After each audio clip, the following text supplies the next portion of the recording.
Welcome to Astrology for Beginners, presented by Ryan Edmonds. Before astrology was ever written, it was drawn: a circle for the sun, a crescent for the moon, a cross, a curve, an arrow, each mark carrying centuries of meaning. In this series, we'll explore astrology from the ground up, not as superstition, but as a symbolic language of the cosmos. And like any language, it begins with learning its alphabet, the glyphs. So what is a glyph? A glyph is a symbolic mark, a visual shorthand that expresses an entire idea, even a whole philosophy. In astrology, glyphs represent planets, zodiac signs, and the aspects or angles between them. Learning these symbols isn't just about memorizing shapes, it's about understanding what they express. Each glyph is like a story compressed into a single image. Let's start with the planets, the main characters of astrology. The sun's circle represents wholeness, consciousness, and the spark of life. It's the self, shining at the center. The moon's crescent shows reflection and receptivity. It doesn't shine on its own, but she mirrors the sun's light, just as we mirror the world emotionally. Mercury combines the crescent of mind above the circle of spirit, balanced on a cross of matter, symbolizing thought, communication, and the bridge between the worlds. Venus and Mars, the feminine and masculine, are mirrors of one another. One's circle sits atop the cross, and the other extends outward as an arrow. They represent attraction and action, magnetism and motion.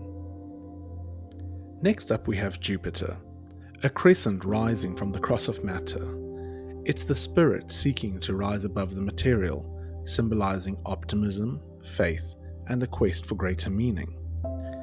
Finally, we have Saturn, the cross above the crescent. Where Jupiter expands, Saturn defines. It's the teacher of time. He is the sculptor of limits, the wisdom that only experience can bring. These shapes aren't arbitrary.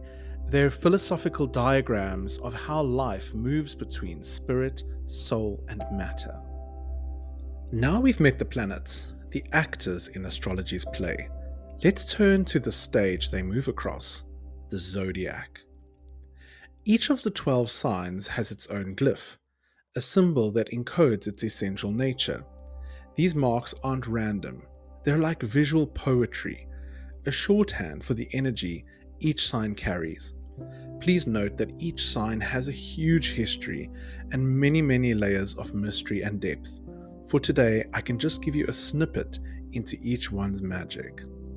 Let's start with Aries, the ram. His glyph shows the horns of the charging ram. It's the first spark of energy. Spring bursting forward, fearless and direct. Taurus, the bull. The circle of the head crowned with horns. It embodies patience, physicality, and the steady rhythms of nature. Gemini, the twins. A symbol of duality and exchange. It's the mind in motion, learning through connection. Cancer, the crab. The two pincer-like spirals turning inward and outward, symbolizing the tides of feeling and the instinct to care and protect. Leo, the lion. A flowing curve like the mane or a tail, radiates warmth, courage, and the joy of self-expression. Virgo, the maiden. The looping M encloses in on itself, symbolizing refinement and the sacred work of tending details.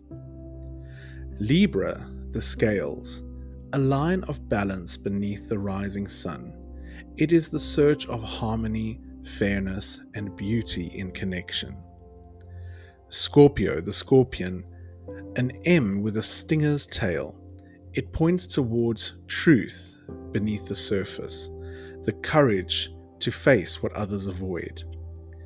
Sagittarius, the archer, an arrow aiming skywards, It is the quest for meaning, growth, and a larger horizon. Capricorn, the sea goat, half mountain goat, half fish. It is the climb from depths to heights, persistence meeting purpose. Aquarius, the water bearer.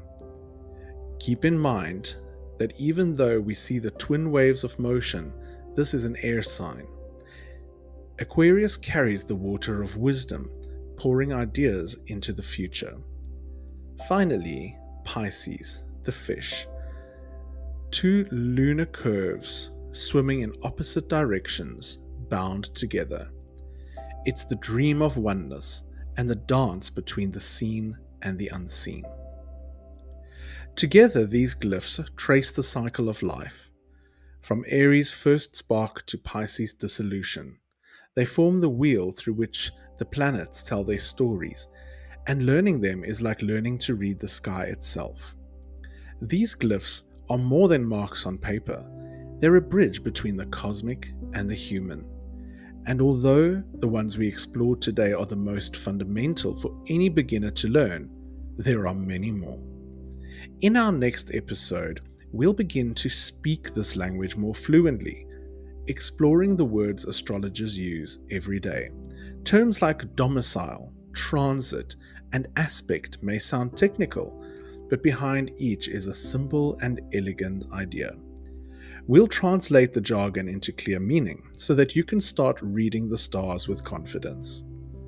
Because astrology isn't a belief system, it's a language that is written in the stars. If you've enjoyed this introduction, make sure to subscribe and join me for the next lesson as we continue learning the language of the sky, one symbol at a time.